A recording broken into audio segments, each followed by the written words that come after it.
Best animals for small homestead. And if you think you need acres of land, expensive barns, and a tractor to make it work, you've been sold the wrong dream. Because the truth is, a small homestead doesn't fail from lack of space. It fails from choosing the wrong animals. You don't need the biggest animals. You don't need the trendiest animals. You need the smartest animals for your land, your time, and your goals. And today, we're breaking down the best animals for a small homestead. The ones that give you the most return with the least input. This is low input living, and we do things differently here. Let's start with the foundation animal for almost every successful small homestead: chickens. Now I know chickens aren't glamorous. They're not rare, they're not impressive to your neighbors. But if you're serious about building food security on limited space, chickens are hard to beat. A small flock of 6 to 8 hens can give you fresh eggs nearly every day. That's protein, healthy fats, and nutrients right outside your door. No grocery store, no plastic cartons. No wondering how old your food is. But eggs are just the beginning. Chickens convert kitchen scraps into food. Vegetable peels, leftover rice, stale bread, they turn waste into eggs. That alone makes them incredibly efficient. They also produce manure. And properly composted chicken manure is black gold for your garden. It feeds your soil, boosts plant growth, and closes the loop between animals and crops. They scratch and till small garden areas. They eat insects, ticks, and even small rodents. On a small homestead, they aren't just animals, they're a workforce. And here's the key, they don't require much space. With proper management, chickens can thrive in a modest backyard setup, a secure coop, a small run, or better yet, rotational grazing and movable pens. You don't need acres, you need intention. Now, are they completely hands-off? No, they need protection from predators. They need clean water, they need basic care. But compared to larger livestock, the cost, risk, and infrastructure requirements are low. That's why chickens are often the gateway animal. They teach you responsibility without overwhelming you. And on a small homestead, learning curve matters. If something goes wrong with chickens, it's manageable. If something goes wrong with cattle, that's a financial disaster. Start small, learn systems. Build confidence. And there's another advantage most people overlook: resilience. Chickens reproduce easily. A rooster and a broody hen can grow your flock. You're not dependent on hatcheries forever. You can become more self-reliant over time. For meat, dual-purpose breeds allow you to raise birds for both eggs and protein. Again, flexibility is power on limited land. The mistake beginners make is trying to scale too fast. They add too many birds. They overcrowd, they overbuild expensive coops. They complicate something that should be simple. Low input living means choosing systems that support you, not systems that drain you. Chickens, done right, are efficient. They're adaptable, they're productive, and most importantly, they're forgiving. If you're starting a small homestead, they're not just one of the best animals, they're the smartest first move. If chickens are the foundation of a small homestead, rabbits are the hidden advantage, and most people overlook them. When we talk about the best animals for a small homestead, rabbits rarely get the spotlight. They're quiet, they're compact, they don't roam dramatically across fields. But if you're serious about low input living, rabbits might be one of the most efficient protein systems you can build. Here's why. Rabbits require very little space.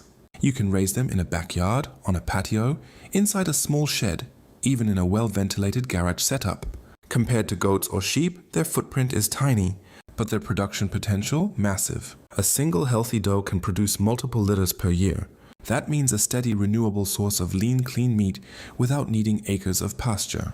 For small landowners or even suburban homesteaders, that's a game changer. And unlike larger livestock, rabbits don't demand heavy fencing, expensive barns, or complicated infrastructure. You can build simple hutches yourself. You can use stackable cage systems. You can design a colony system if your space allows. The startup cost is dramatically lower than most traditional livestock. But here's where rabbits really align with low input living: feed efficiency. Rabbits convert feed into meat extremely efficiently. They can thrive on high quality hay, forage, garden trimmings, and a small amount of pellets. Many homesteaders integrate rabbits into their garden system, feeding them excess greens and using their manure directly in the soil. And yes, rabbit manure is one of the few animal manures that can be applied directly to the garden without composting first. It won't burn plants. It improves soil structure. It boosts fertility. That means your rabbits aren't just producing protein, they're building your soil. On a small homestead, every system should support another system. Rabbits do that beautifully. They're also quiet. No early morning crowing, no loud bleating, no complaints from neighbors. If you live in a tighter community or semi-rural area, that matters. Now let's be honest about the emotional side. Some people hesitate because rabbits are small and gentle. But if you're building food security, you have to separate emotion from practicality. Respect the animal, give it a good life. Make it quick and humane. That's part of ethical homesteading. And here's another benefit most beginners don't consider: scalability. You can start with 2 rabbits. Learn the system. Make mistakes on a small scale. Adjust, improve. Grow slowly. You don't have to commit to a huge herd. If feed prices fluctuate, rabbits require less grain than larger animals. If space becomes limited, you can scale back easily. That flexibility is powerful. Compare that to cattle or even pigs, which require far more feed, space, and infrastructure, and you start to see why rabbits are such a smart, small homestead animal. They're low risk, they're efficient, they multiply quickly, they close the nutrient loop, and they fit into small spaces. That's why many experienced homesteaders quietly keep rabbits, even if they also raise larger animals. They understand something beginners don't yet realize. Small animals often bring the biggest stability. If chickens give you daily eggs, rabbits give you consistent protein security. And on a small homestead, protein security is freedom. Now let's talk about an animal that changes everything on a small homestead: milk, meat, land management, and personality, all in one compact package. Goats, not cattle. Not dairy cows, goats. When people dream about self-sufficiency, they picture a cow in the pasture. But on a small homestead, cows can quickly become overwhelming. They require serious fencing, large pasture space, heavy feed, and expensive infrastructure. Goats, on the other hand, bring many of the same benefits, at a fraction of the scale. A pair of dairy goats can provide more milk than a small family can realistically consume. Fresh milk for drinking, yogurt, cheese, butter, kefir, even value-added products if you ever want to sell locally. And unlike cows, goats are far more manageable on limited acreage. They don't need acres of lush grass. In fact, goats are browsers, not grazers. They prefer brush, weeds, shrubs, and rough vegetation. That means they can help clear overgrown land while feeding themselves. If your small homestead has thorny patches, invasive plants, or rough edges you've been fighting with manually, goats turn that problem into food. That's low input thinking. Instead of buying more tools, you use biology. Now, goats do require strong fencing. This is where beginners often underestimate the commitment. Goats are intelligent, curious, determined. If there's a weak spot, they'll find it. But once your fencing is secure, they're incredibly productive animals. They reproduce relatively easily. They grow fast. They provide milk daily during lactation. And unlike a cow, if something goes wrong financially, you're not dealing with a massive animal and a massive loss. Scale matters. A small homestead isn't about maximizing size. It's about maximizing efficiency per square foot. And goats fit that model beautifully. Another overlooked benefit: multi-purpose value. If dairy isn't your goal, meat goat breeds grow quickly and require less feed than larger livestock. They can be rotationally grazed. They can improve soil health when managed properly. And they can fit into small paddock systems that wouldn't support cattle. But here's the truth: goats are not set it and forget it animals. They need companionship. Goats should never be kept alone. They need minerals. They need hoof trimming. They need basic health management. Low input does not mean no input. It means smart input. It means choosing animals that give you high returns relative to your land and energy. And when properly managed, goats give you milk, meat brush control, manure for compost, and sometimes even income potential. All from animals that can thrive on modest acreage. But goats also teach responsibility at a higher level than chickens or rabbits. They demand better fencing, more planning, daily milking routines if dairy is your goal. So they're often the next step, not the first. If chickens are your foundation and rabbits are your protein insurance, goats are your land transforming upgrade. On a small homestead, that combination alone can dramatically reduce your dependence on outside systems. But we're not done. There's one more animal that most small homesteaders underestimate. And when used correctly, it can outperform almost everything else in terms of food output per space.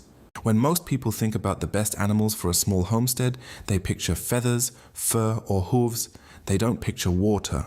But if you want one of the most space-efficient, fast-growing, high-output animals you can raise on limited land, you need to seriously consider ducks. Yes, ducks. Now, before you dismiss them as just another bird, understand this. Ducks can outperform chickens in several key areas, especially on small properties with mixed terrain.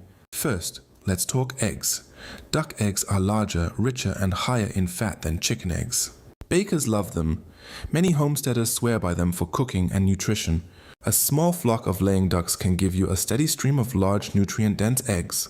Second, and this is where they shine, pest control.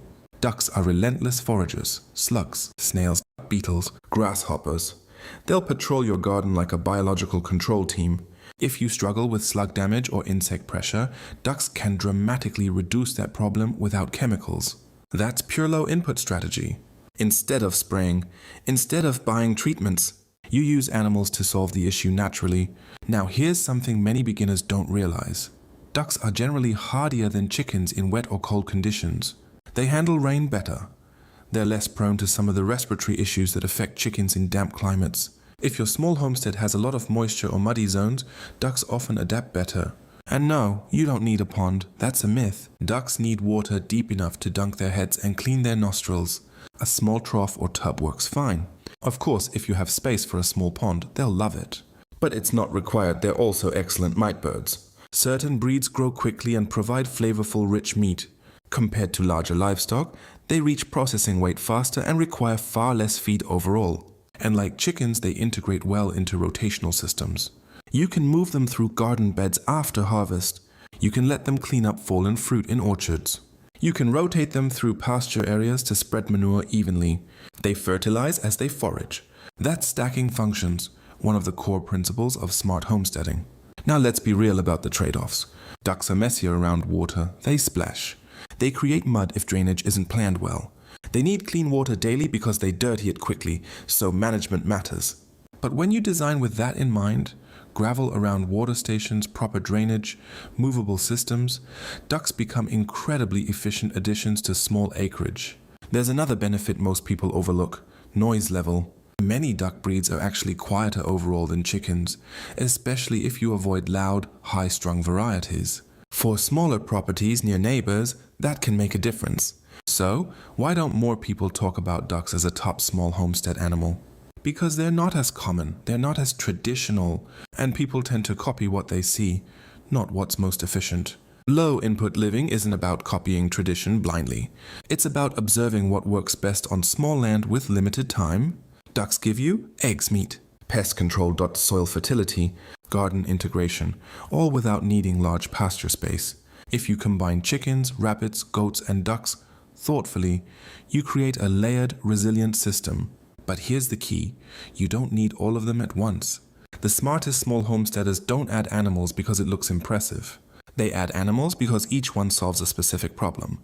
And that brings us to the final piece: how to choose the right combination for your specific land and avoid the mistake that causes most small homesteads to burn out. Here's the mistake that causes most small homesteads to fail. It's not predators, it's not feed costs. It's not even lack of land. It's trying to do too much too fast. You watch videos. You see beautiful farms with cows, sheep, pigs, turkeys, bees, orchards, greenhouses, and you think that's the goal. But those systems didn't happen overnight. The best animals for a small homestead aren't about building a mini farm zoo. They're about building layers, slowly, intentionally, sustainably. Chickens give you daily eggs and soil-building manure. Rabbits give you efficient space-saving protein and powerful garden fertility. Goats give you milk, meat, and brush control that transforms rough land into usable ground. Ducks give you pest management, rich eggs, and garden integration most people overlook. Each one solves a problem. Each one adds resilience, but the real secret? You don't start with all four. You start with the one that fits your land right now. If you have almost no space, start with rabbits or a small flock of chickens. If you have brushy overgrowth, goats might be your upgrade. If slugs destroy your garden every year, ducks may solve more than another product ever will. Low input living is about choosing animals that reduce work over time, not increase it. Animals should support your garden. Your garden should support your animals. And both should support your household. That's the cycle. And here's something important: more animals does not equal more freedom. The goal isn't constant chores. The goal is stability, protein security, nutrient-dense food, healthier soil, reduced dependence. A small homestead can be incredibly powerful when it's designed intelligently. You don't need acreage, you need systems. And the right animals make small land produce like big land, when they're chosen wisely. So, before you add anything, ask yourself, what problem am I trying to solve?